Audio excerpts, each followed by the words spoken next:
I remember the day my boss, Mr. Simmons, demanded I work on my wedding day as if it happened only minutes ago. My heart pounded when I got the call.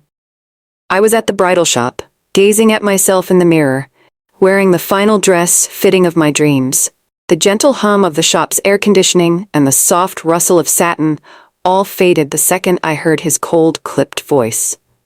He explained that there was a massive client presentation scheduled and no one else was available. It felt like a punch to my stomach. My palms went clammy and I just stared at the phone. How could this happen? I'd been planning my wedding for months, checking every detail, making sure all the flowers, food, and music were perfect. My fiancé Eric and I had poured our hearts into every aspect, hoping the day would be ours to treasure forever. Yet, here I was, forced to choose between my job and a moment I had dreamt about my entire life. My mouth went dry, and my eyes filled with tears. Even so, I tried to keep my voice steady as I told Mr. Simmons I'd be there. After I hung up the phone, I felt the world tilt. How was I going to tell Eric? We had already sent out invitations, and everyone we loved had arranged their schedules to be there. The wedding date was set, the cathedral was booked, the catering confirmed, and my family had flown in from out of state. It seemed impossible to just move the date. My chest felt heavy with anxiety, but I also knew our finances were tight. We had saved for the wedding, but living in the city came with its own pressures. I relied on this job, and Mr. Simmons understood that painfully well. I left the bridal shop feeling hollow, clutching the delicate gown. It was supposed to be a symbol of joy. Now it felt more like a burden, a reminder of the conflict I was thrust into. In the parking lot, my phone buzzed. Eric's name flashed on the screen, and my heart skipped. How could I tell him without breaking his heart? I forced a deep breath, feeling guilt creep up my spine. Resigned, I answered, and said, "We need to talk." The words burned my throat. Somehow, even I didn't believe this was real. That evening, Eric and I met in our small living room. The place was cluttered with wedding decorations, ribbons, centerpieces, and half-finished favors. It had been so joyful to see them transform our space, but now each piece felt like a cruel reminder of what might be taken from us. I tried to speak, but the words seemed lodged in my chest. Eric noticed my tension. With his gentle eyes locked onto mine, he asked, "What's wrong?" I swallowed hard, then explained about Mr. Simmons's demand. Eric's shock was immediate. He didn't raise his voice, but I could see the hurt flicker in his eyes. He asked if there was any way to reason with my boss. Maybe I could talk him into changing his mind, or maybe the schedule could be reshuffled. I shook my head, telling Eric what I already knew. Mr. Simmons doesn't negotiate, he only commands. A painful silence followed. I couldn't stop the tears. Eric pulled me close, stroking my hair and whispering reassurances. But underneath that warmth, I sensed his frustration. We dreamed of our ceremony, our guests, and celebrating our union. Now, it all seemed threatened by a ruthless demand from an unyielding boss. I didn't sleep well that night. My mind whirled with possible solutions, but each one crumbled under reality. If I refused to work, Mr. Simmons might fire me. No severance, no mercy. The mortgage payments hovered in my thoughts like a dark cloud. Around 2 in the morning, I found myself pacing the living room, fiddling with a stray ribbon from the wedding decorations. The moonlight through the window cast dramatic shadows, amplifying my sense of doom. When the sun finally rose, I felt numb and exhausted. I plastered on a brave face, prepared coffee for Eric, and tried to joke that maybe I could sneak out of the office just in time for the vows. But my heart wasn't in it. I knew that Mr. Simmons expected me at his beck and call. He'd likely schedule last-minute changes and expect me to stay until every detail was handled. It had happened before during smaller events. This time, the stakes were far higher. Determined not to start my day in defeat, I tucked away my fear. I reminded myself that I still had time to find a miracle, or at least a compromise. I refused to let one man destroy our happiest day. I arrived at the office early, hoping to catch Mr. Simmons before he drowned himself in calls and emails. My stomach twisted as I rode the elevator up 20 floors, the hum of the machinery vibrating through my bones. When the doors opened, the familiar sight of the sleek office lobby greeted me. A row of immaculate chairs, minimalist decor, and the faint smell of lemon polish. The receptionist gave me a sympathetic nod, as though she already knew. I walked through the corridor, passing the rows of cubicles. My coworkers looked up from their computers, worry flickering across their faces. They must have heard the rumors. Some offered me kind smiles, others gave small, awkward waves. I knocked on Mr. Simmons's door, heart pounding. He didn't even glance up from his desk as he let me in. I began calmly, "Sir, we need to talk about the presentation date." But before I could explain, he held up his hand. He insisted it was final. The client had only one opening, my wedding day. He refused to risk losing them. As I attempted a weak protest, he glared at me, steel in his eyes. "This is business," he said. "Personal matters have no place here." Returning to my desk, I felt crushed. My cubicle never looked so small and confining. The overhead fluorescent lights buzzed, and the phone kept ringing with endless calls. Each ring sounded like an ominous toll, reminding me of the looming deadline. My colleague Maria, who sat beside me, handed me a mug of coffee. Her eyes brimmed with concern as she asked if there was anything she could do. I bit my lip, unable to form a proper answer. When lunchtime came, I barely touched my sandwich. I kept staring at my phone, expecting it to ring again with more bad news. Instead, I found a string of supportive messages from coworkers in the company chat. People wrote heartfelt notes, expressing outrage at how I was being treated. Some offered solutions, though none seemed realistic. I felt a mix of shame and gratitude. I didn't want to drag anyone else into the mess, but their kindness lit a small spark of hope. Perhaps I wasn't alone in this nightmare. Perhaps there was a way for us to stand united against Mr. Simmons's unreasonable demands. I just didn't know how, yet. As the day wore on, I gathered the courage to confide more fully in Maria and a few other close coworkers, Eric, Samantha, and Tony. We gathered by the water cooler, forming a tight huddle as if we were planning a secret mission. The hallway was quiet, and we spoke in hushed voices. My hands trembled as I explained the heart of the issue. I couldn't lose my job, but working on my wedding day felt unimaginable. My voice cracked when I mentioned that my parents, who had flown in from so far, would be devastated if I couldn't attend my own ceremony. They listened without interrupting. Maria grabbed my hand and squeezed it, saying, "We're a family here. We'll find a way." Samantha, ever practical, suggested we take our complaints to Human Resources. Tony, bold and outspoken, considered a group petition. I wasn't sure how effective any approach would be, especially if Mr. Simmons dug his heels in. Yet seeing their determination sparked a sliver of hope in me. I realized that standing up against an unreasonable boss might be possible if we did it together. Their empathy warmed my heart and restored my faith, if only a little. That same afternoon, we decided to approach HR collectively, hoping to show a united front. I was both terrified and encouraged as we marched to the department section of the office. The sterile hallway smelled faintly of carpet cleaner, and each step made my heart thump louder. When we arrived, we waited in stiff chairs until Ms. Brooks, the HR manager, opened her door with a curious smile. She must have sensed our urgency. We explained everything: the wedding date, the scheduled client presentation, and Mr. Simmons's unwavering stance. I tried to keep my voice steady, but emotion snuck into every word. Ms. Brooks listened intently, scribbling notes on a yellow notepad. Eventually she leaned back, her eyes thoughtful. "I understand your position," she said softly. "But Mr. Simmons has authority over his team's scheduling." She paused, then continued, "I'll see if there's any flexibility. However, you might need to prepare for the worst-case scenario." My stomach sank at her measured response. When we left her office, the reality set in. There might be no official policy that forces Mr. Simmons to reconsider. Tony grumbled under his breath, and Maria patted my shoulder, trying to reassure me. Though Ms. Brooks was kind, I understood we were far from a solution. Work dragged on for the rest of the week, each day feeling heavier than the last. But behind the scenes, I noticed my colleagues whispering among themselves, sneaking glances my way.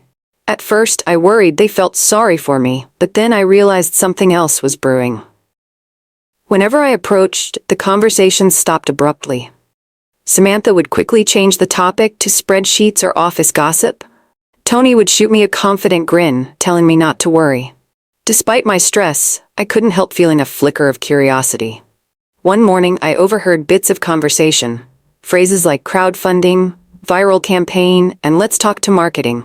But as soon as I stepped closer, they clammed up. I had a feeling they were planning something, though I wasn't sure what.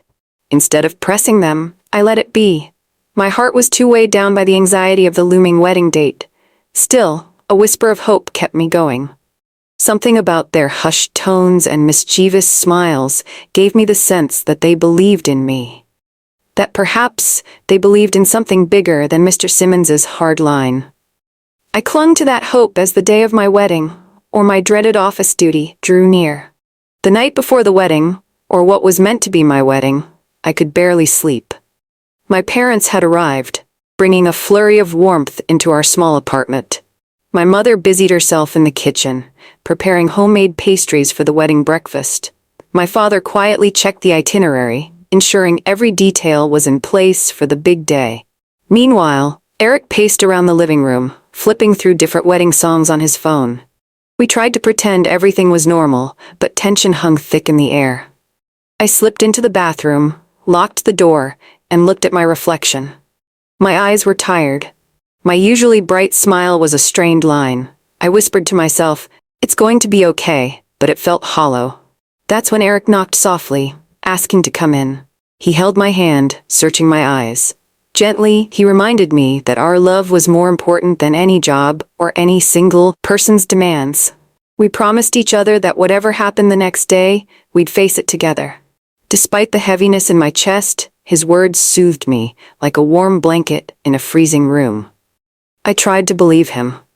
Early the next morning, the sun's rays cast a gentle glow across our living room. My dress was neatly hung by the closet, waiting to be worn in a ceremony that should have started in a few hours. Instead, I was standing by the door, dressed in my work clothes, feeling a numbing ache in my chest. My parents quietly watched, each face etched with worry. My mother offered a brave smile, her eyes glistening with tears she tried to hide. My father patted my shoulder, a gesture of support. I hated that I was hurting them like this, but I saw no alternative. Eric walked me to the car. Neither of us spoke as we descended the stairs. He squeezed my hand, and I fought back tears. When we reached the car, he pulled me in for a long embrace, whispering, "No matter what, this is still our day." Those words were a lifeline. I swallowed the lump in my throat, nodded, and drove off. The journey to the office felt unreal, like a scene from a movie I never wanted to watch. Each traffic light, each billboard, each passerby felt like a reminder that life was moving on while I was stuck in a nightmare. I arrived at the office earlier than usual. The lobby was nearly empty, and my heels clicked eerily against the marble floor. My heart pounded as I passed the security desk, the guard giving me a compassionate nod. Anxiety crept under my skin, making me shiver in the cool, air-conditioned hallway. This wasn't how I had imagined spending my wedding day. Instead of flowers and music, I was greeted by hushed computer hums and the stale smell of office furniture. When I reached my cubicle, Maria was already there, her computer lit up. She stood and gave me a tight hug, muttering how sorry she was about the situation. Then she led me to a small break room. To my surprise, Tony and Samantha were waiting alongside a few other colleagues. Their expressions were solemn, but the moment they saw me, they all attempted smiles. Samantha placed a hand on my shoulder and said, "We're not going to let you face this alone." Though I felt overwhelmed, a glimmer of gratitude warmed me. Without warning, Tony nodded toward a corner. That's when I saw a simple, homemade sign that read, "Happy Wedding Day." Somehow, that small gesture cracked open the despair, letting a bit of light shine through. We gathered around, forming a circle as though we were part of a secret club. Maria cleared her throat, her eyes darting around to be sure no one else was listening. "We know Mr. Simmons won't budge," she began, "so we've decided to do something ourselves." Tony explained that over the past few days they had hatched a plan. It involved filming my predicament, documenting the injustice of being forced to work on my wedding day, and rallying support from social media. Samantha chimed in that marketing had helped craft a message to share online. They believed that if enough people saw how awful this was, something might change. My mouth fell open. A lump formed in my throat, but this time it wasn't from dread. It was from the profound sense of awe and gratitude I felt for these people who cared enough to risk their own positions. "You can't do this," I whispered.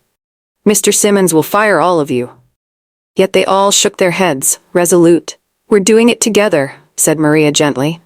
"He can't fire us all." My eyes welled up. Their act of solidarity was the most incredible wedding gift I could have imagined. Tears slipped down my cheeks as I thanked them over and over. We spent the next hour quietly setting the stage for our social media plea. Tony borrowed a decent camera from the office's multimedia department, while Samantha organized the bullet points we wanted to cover. We chose the conference room at the far end of the hall, one rarely used on weekends. My nerves rattled as I stepped inside, the door clicking shut behind me. The room smelled faintly of stale coffee, and the blinds were partially drawn, letting in beams of bright morning light. The plan was straightforward. I'd share my story, from the excitement of my upcoming wedding to the crushing demand by Mr. Simmons. I felt my chest tighten at the thought of going public. Still, Tony assured me this was the best way to spark change. The camera started rolling, and my voice trembled. But as I spoke, I poured out every ounce of hurt, frustration, and sorrow.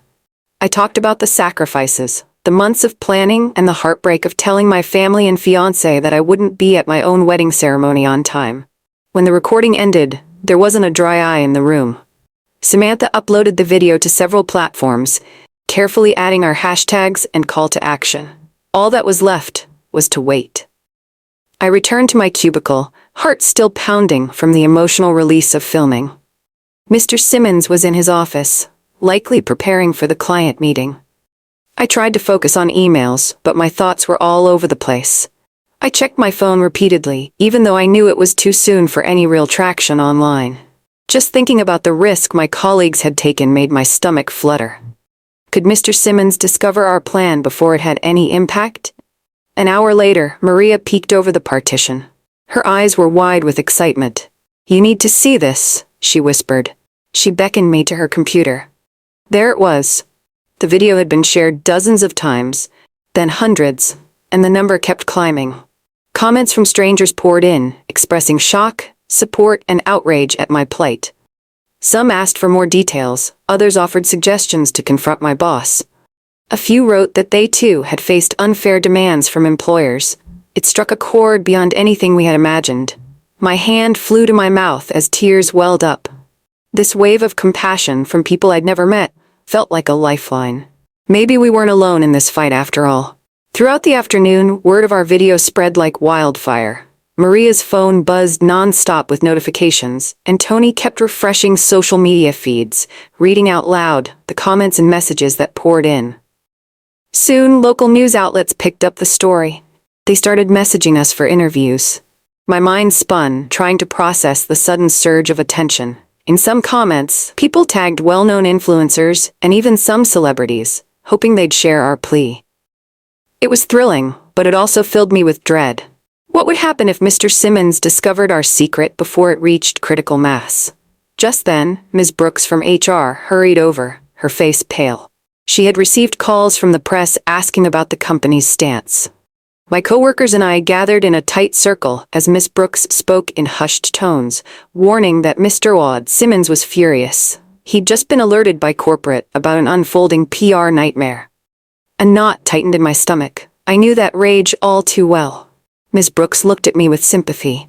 "He's demanding to see you right now." My heart thundered in my ears. Yet a part of me felt buoyed by the collective support swirling online. For the first time, I sensed that standing up to Mr. Simmons might not be a losing battle. I approached Mr. Merrick Simmons's office with a mixture of dread and quiet courage. The corridor felt unnaturally long, the sound of my footsteps echoing against the pristine walls. When I reached his door, I noticed it was slightly ajar, revealing a glimpse of his tense posture at the desk. He looked up, eyes burning with anger. "Close the door," he ordered. My hand shook as I obeyed. He wasted no time, slamming his palm on the desk. "Care to explain this nonsense?" he hissed, jabbing a finger at his laptop screen, which presumably showed our viral video. I swallowed hard, feeling my pulse roar in my ears. Every instinct told me to shrink back, but I recalled the flood of supportive comments, and I thought of my colleagues risking their own jobs. Summoning my nerve, I calmly recounted how unfair it was to force me to work on my wedding day, reminding him that no one else had faced such demands for personal events. Mr. Simmons's face reddened. He insisted the company could not bow to online pressure, that our client was too important. But I stood my ground, voice quavering yet defiant. I explained that the entire world was watching now, that punishing me or my co-workers would only intensify the backlash. He glared, but I caught a flicker of doubt in his eyes. For once, his power didn't seem absolute. He threatened to fire me on the spot. My heart lurched, and for a moment fear nearly overwhelmed me. But then I remembered how far this had gone, how many strangers had united behind my story. Firing me would only prove how cruel he was. I drew a shaky breath and stood firm. "If you do that," I said quietly, "the media will know you fired an employee on her wedding day for refusing to stay silent." The words trembled in the air between us. Mr. Simmons stared, his eyes narrowing. He knew I was right. His anger was palpable, but I could sense his mind working, trying to calculate the risk. "The client is coming in an hour," he growled. "We need this deal." I nodded, acknowledging the stakes. But I didn't back down. "Give me time to attend my wedding," I insisted, "or accept the consequences of your actions going public." The silence stretched. My hands shook behind my back, but I tried to keep my expression steady. Finally, he let out a sharp breath. "Handle the meeting's first hour," he snapped. "Then you can leave. But any screw-up, and you're done." With that, I'd won at least a partial victory. Relief washed over me, though I knew the road ahead wasn't smooth yet. I left Mr. Simmons's office feeling as if I'd just walked through fire. My colleagues must have sensed the tension in my face as I returned to the main floor. Maria rushed to my side, and I relayed his compromise. Her eyes widened in cautious relief. "So you'll be able to attend at least part of your wedding?" she asked, her voice edged with hope. I nodded. It wasn't perfect, but it was better than missing the ceremony entirely. Word spread quickly, and the mood in the office grew lighter, even if the tension lingered. We gathered in the break room, and Samantha pulled me into a side hug. "This isn't over," she said. "We'll keep the pressure going online. And maybe, just maybe, Mr. Simmons will see reason." Tony smirked. "Or maybe we'll see him squirm until he does." I managed a small laugh, though my head still pounded with the weight of everything that had happened. Realizing there wasn't much time before the client arrived, we all hurried back to our desks. But in that frantic swirl of activity, I felt a pulse of shared courage. I wasn't alone, and we were making changes, no matter how slowly they came. The client arrived on schedule, stepping into the conference room with a polished, professional air. I stood by the projector, mentally rehearsing my presentation. My palms were slick with sweat. Every nerve felt on edge, but I also knew that after this hour, I'd be free to run to my wedding. That single thought kept me steady. Mr. Simmons hovered on the side, arms folded, watching me like a hawk. Our eyes met briefly, and I caught a trace of anxiety behind his rigid expression. Perhaps he realized the precarious position we were all in. I launched into the presentation, carefully explaining projections, marketing strategies, and cost analyses. My voice was calm, though my heart thumped. Surprisingly, the client was engaged and asked insightful questions. I responded with clarity, my earlier panic replaced by a focused determination to do my best. The tension in the room began to ease. Even Mr. Simmons nodded approvingly at certain points. When I glanced at the clock, I noted that time was nearly up. My mind was half on the content, half on the swirling thoughts of my wedding. When the client finally thanked us and praised the thoroughness of our work, my relief was immeasurable. I quickly gathered my papers, nodded politely, and excused myself. It was time to claim my wedding day. I practically ran out of the building, adrenaline coursing through my veins. As I stepped outside, the early afternoon sun bathed me in a warmth I'd longed for all day. Maria, Samantha, Tony, and a few others followed me to the sidewalk, cheering me on like I'd just won a sports match. The bustling city traffic roared around us, but in that moment, I heard only their supportive voices. Samantha pressed a small bouquet of pink roses into my hands, a makeshift gift they had quickly arranged. I blinked back grateful tears, promising I'd never forget their kindness. Eric was parked just down the street, leaning against the car and tapping on his phone. His eyes lit up when he saw me rushing toward him. Without missing a beat, he opened the passenger door, and I slid in, breathless. My colleagues waved as we sped away, leaving the glassy tower of the office behind. My heart pounded from both nerves and excitement. With every mile, we inched closer to the church where our families waited. "We did it," I whispered, glancing at Eric. His broad smile spoke volumes. The day wasn't what we'd envisioned, but hope glimmered in the air around us. We reached the church just in time for the ceremony. Family and friends were already assembled, whispering anxiously. The ornate interior was filled with glowing candlelight and fragrant flowers. My father rushed over the moment I set foot in the chapel, relief flooding his eyes. My mother dabbed at her tears, hugging me tightly. I could hardly speak, emotions swirling inside me. Despite the chaos of the morning, I felt an overwhelming sense of gratitude that I was here, at the threshold of a moment I'd dreamt about for so long. In the small anteroom, my mother helped me slip into my wedding gown. I caught my reflection in the mirror, the lace sleeves, the gentle train, the intricate beadwork, elements once overshadowed by fear, now sparked a gentle awe. My cheeks were flushed, my eyes bright. Eric waited at the altar in his crisp suit, hands folded, trying to contain his excitement. When the music began, I took a deep breath, my heart steady, with a new kind of certainty. With a nod of encouragement from my parents, I walked down the aisle, each step shedding the weight of the office fiasco. My chest felt light, buoyed by the love filling every corner of the church. Standing at the altar with Eric, I felt the day's tension melt away. His eyes were brimming with unwavering support. I'd never loved him more than in that moment. The officiant's words about commitment, partnership, and love resonated deeply after the trials we had endured. My pulse thrummed with a mix of relief and raw, powerful emotion. Each vow we exchanged carried more weight than I ever expected. We'd proven our resolve, facing stress, uncertainty, and corporate pressure, yet standing strong together. When we slipped the rings onto each other's fingers, applause echoed across the pews. Tears streamed freely down my cheeks, but they were tears of joy. My parents watched with pride, while Eric's mother dabbed at her eyes, beaming from the front row.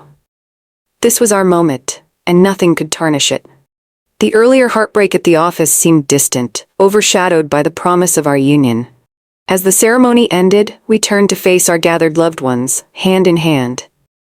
A swell of applause, cheers, and laughter rose around us, carrying us forward into the next chapter of our lives. Together, against all odds. Moments later, we made our way outside, where a chorus of cheers met us under a canopy of bright afternoon sunlight. The church steps were lined with people tossing confetti, and we laughed, trying to dodge the colorful bits fluttering through the air. Even some strangers passing by paused to clap.